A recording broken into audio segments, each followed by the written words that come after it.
You know that guy? I've never seen him before. What you say, boys? You got crosses in your heels. Nails, shaped like crosses. What for? Ward off evil spirits. I'm waiting on my girlfriend.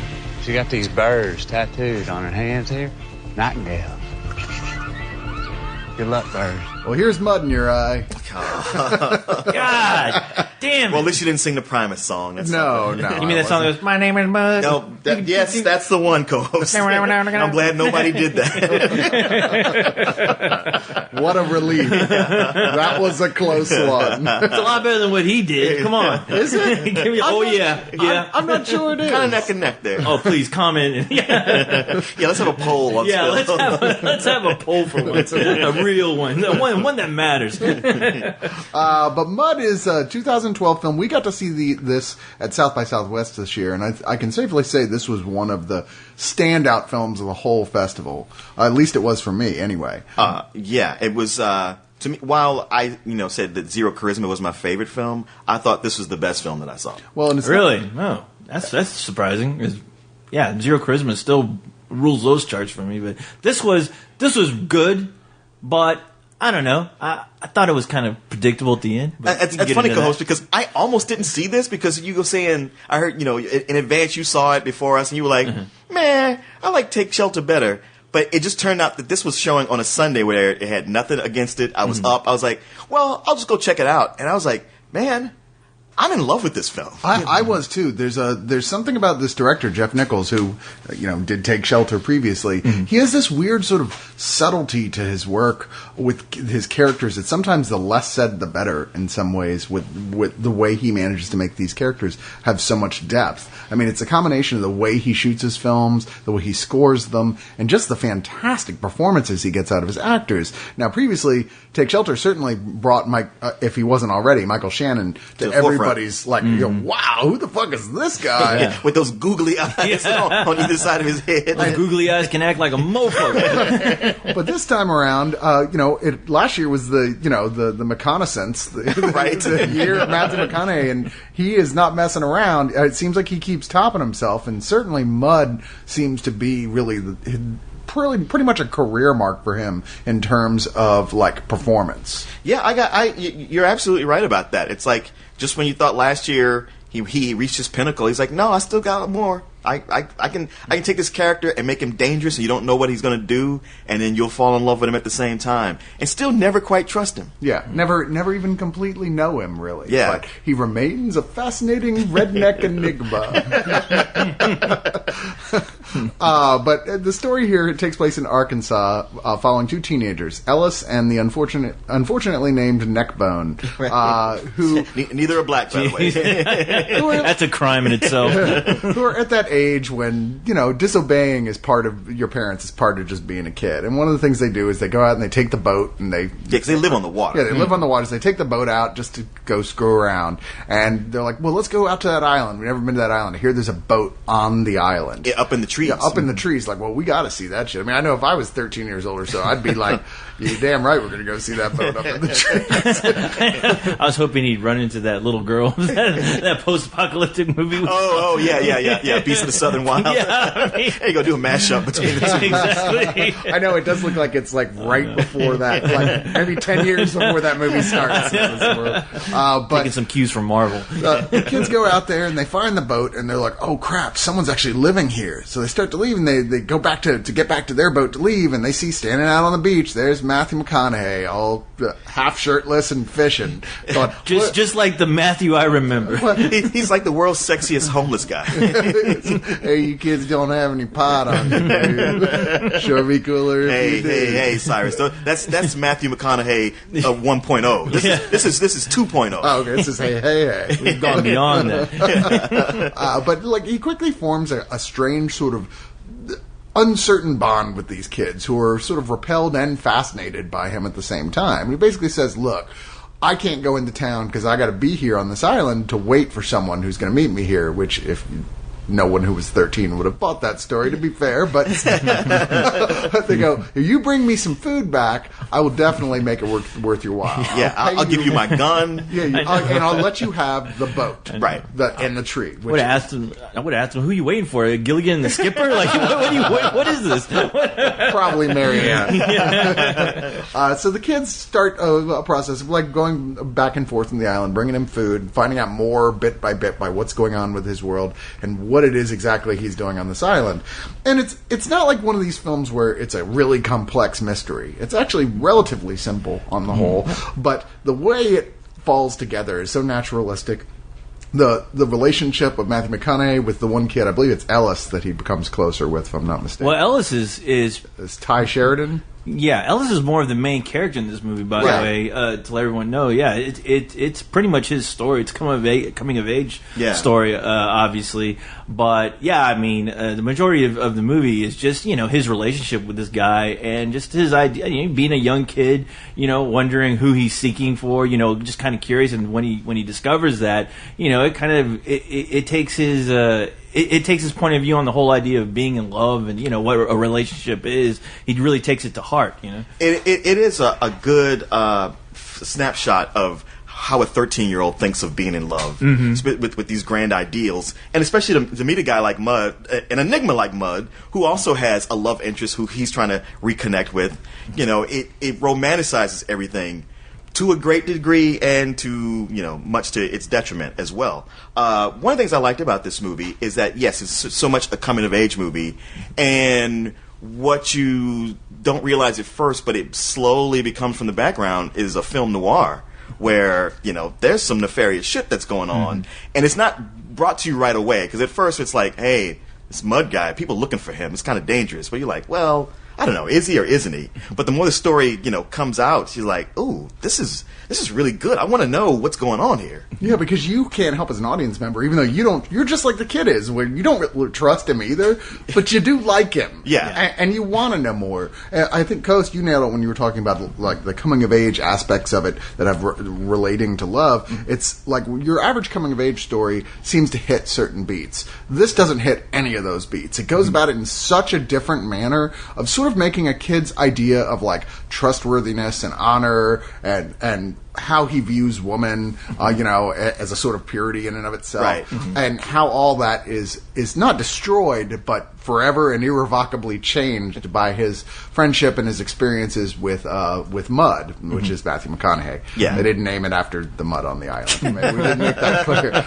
But he does seem to be covered in mud most of the time. Reese Witherspoon is in this playing Mud's girlfriend, who we get to see about halfway through the film. She starts appearing in it, and she's sort of like the person who becomes this like that question mark, changing everything in Ellis's head about how he's always felt about woman. She's sort of a fascinating pivot point for the moral ambiguities of the story. yeah, to say the least. It's one of these things where, like, watching Mud, but even more watching her, your heart breaks for Ellis, because you know what he's thinking, and it's just like, oh, kid, I wish there was some way to pull you out of this, but you're in it now. You just got to learn how life is on a crash course. You know you don't know him, right? I know he'd do anything for you. Is that what you think? Matt's a born liar. That's why people like him. He makes them feel good about themselves. I do love him. I just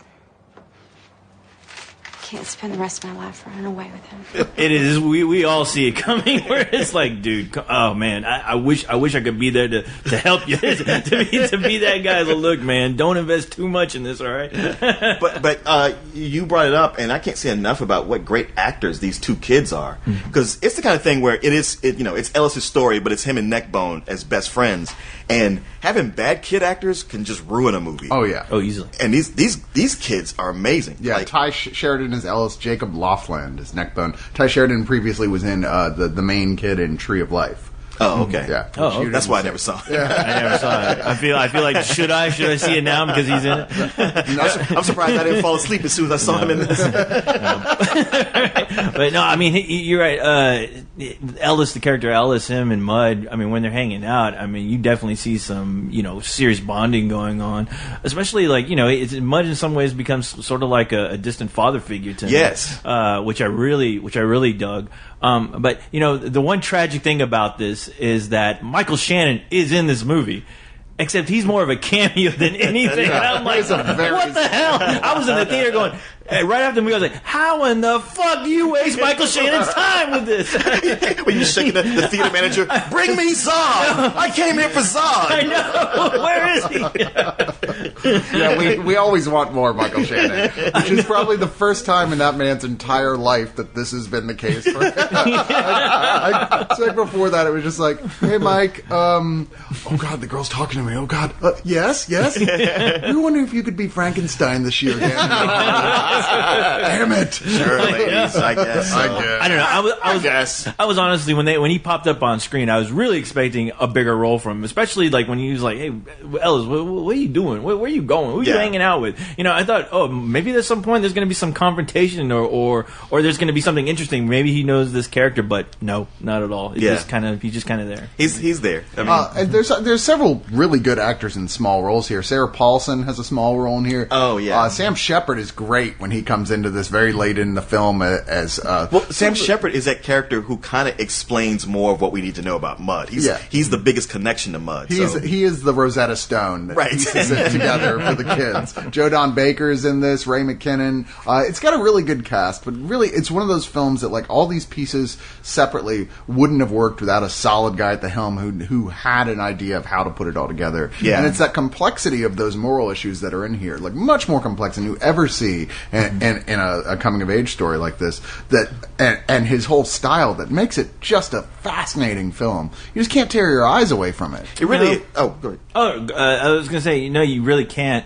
But, like the big problem I had, I mean, it wasn't even that big of a problem. I just didn't, I don't know.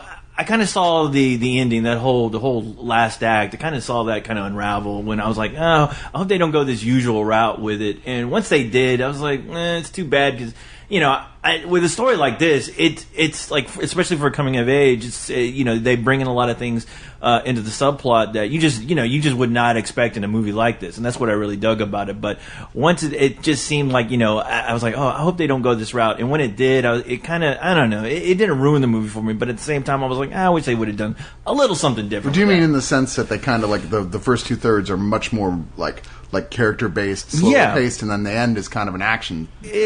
In a way, yeah. It's weird because it's like I know what you're talking about, and I could see that. Like I prefer the character-based stuff to the action, but at the same time, had they not been like setting up and telling me this was going to come, right, I might have been upset that it wasn't there. And it ended in a way that left it even more memorable than it was. Because it could have left. You could have walked out going like, "Well, that was a great character piece that I will sit on the shelf amongst other great character pieces." But now I was like, "Hey, it's a great character piece." That's also a crime movie that I could put with those as well. I think that's when you said earlier it's also a film noir film.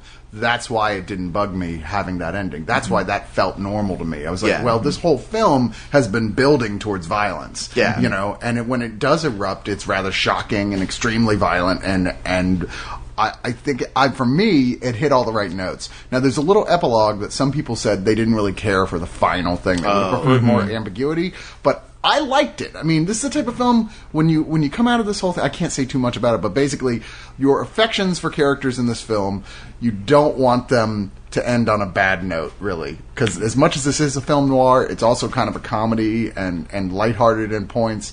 And I like the decision that they made. And you know what you're talking about, that epilogue, I understand that. I completely understand that. But I mean, when that happened, I was like, it was another thing where I'm like, oh, okay. But it doesn't put any bad marks on the movie overall, because it's still a fascinating movie. I would really encourage people to go see this film. I mean, especially Matthew McConaughey, he's been hitting it, out of the park. I mean, yes. I still think that his performance in Killer Joe is still a notch better. But I mean, this is he's playing a different character. He's not Right. playing Killer Joe in this, and just his interaction with the kid was so great that I mean it does deserve some recognition, especially on his part as an actor. Where I was always worried about him just kind of disappearing, especially when he was doing movies like Contact. I'm like, oh man, that's too bad. This is an up and coming guy from Texas. Right. Oh, it's great to see him someday act with some high caliber actors. And for a while his career seemed to be going down, but lately I don't know if he got a new I think acting coach or what. I think he went off into the woods, Yeah. and he trained with the old master with the white and the long beard. He lifted some rocks. With Yeah, his I know. rocks. Maybe that Chopped whole some bamboo sticks with his maybe fingers. that whole getting high bongo thing really did pay off in some weird way. I don't know. You need to go to Dagobah system. Yeah, there you'll meet Yoda. We'll train you in the arts of acting. It's it's funny because he started his career with such a small indie way, but quickly became this is the guy who's going to be a big pop star. So we're going to put him in all these generic films. Yeah. Like the ladies love him, so let's put him in a bunch of romantic comedies and these films where it's like an actor like McConaughey he felt like he was out of his depth with the type of acting that he was good at. And now it's like they said, look, man, you're an actor's actor, and you need to be in those kind of films. And Pretty now, much, it's like he got new management that decided that. Yeah, because what you're talking about, that's the mill they put a lot of actors through. Oh, yeah, That's yeah. like, hey, okay, we got a Katherine Heigl, we got a Jennifer Aniston, and we got a Sandra Bullock all lined up for you. I hope Gerard Butler is listening to this right now. we're still not. He's already gone through the mill. Hopefully he'll stop. I've still never been clear if Gerard Butler can actually act that well or not. But I mean, he's all right, he's passable, but I don't think he's a Matthew McConaughey. Thank God we have a Matthew McConaughey. Now I feel even more proud of being a Texan because of Matthew McConaughey now. Wave your Texas flag. It gives me an excuse to, if I ever see his brother again, I can actually go, man, I loved your brother in this movie. You're like, oh, now you love my brother. Well, I always like Dazed and Confused. But I thoroughly enjoyed this. I think Jeff Nichols is another guy that you're going, wow, talk about a guy to watch who's just doing, really interesting things in film right now. This is unquestionably a full price film for me. As much as I like Take Shelter, because I know everybody loves it, there was a part in the middle where I started to kind of drift off. What? This movie does not have that at all. I was riveted the whole time. I couldn't believe how it just kept coming up with new things. And I wasn't able to predict where it was going until it got to, the climactic end, where it tells you that's coming. So had it not done that, I would have been pissed off. But for Cyrus, every reason we've said this whole time, yes, it's very much a full price for me. Like I said, I thought it was the best movie I saw at South by Southwest. Yeah, and despite my problems towards the end, I still definitely walked out of this film thinking it was a full price. I mean, just on the merits of just the acting alone, and what they did with a typical story could have gone the easily typical route of any coming of age story. Especially, I think there was a coming of age movie we saw previously to this. I can't think of the name. I think it was I can't remember if it was a smaller film, but it was a film. This one I preferred more to. I wish I could remember the name. I wish you of could that. too, because that sounds familiar. Yeah. But- Another coming of age film that we saw. That's similar to this one. Don't be facetious. Just going. There may be a few. Oh yeah, I like this so much, and normally I never say this for these kind of little indie films, but I kind of like to see a Mud too. This time it's personal. This time it's personal. with more Beanie Weenie. By the way, this movie made me want to eat the shit out of Beanie Weenie when I walked out With your of it. fingers. Yeah, with my and without fingers, washing your fingers. sucking it out of the can. Fuck it. I'm hungry. Y'all been good to me. You're the only friends I got out here. You did it for her? To protect her? Don't expect any help from me. We got too much riding on this. You know you don't know him, right? What have you been doing? Everything you told me was a lie!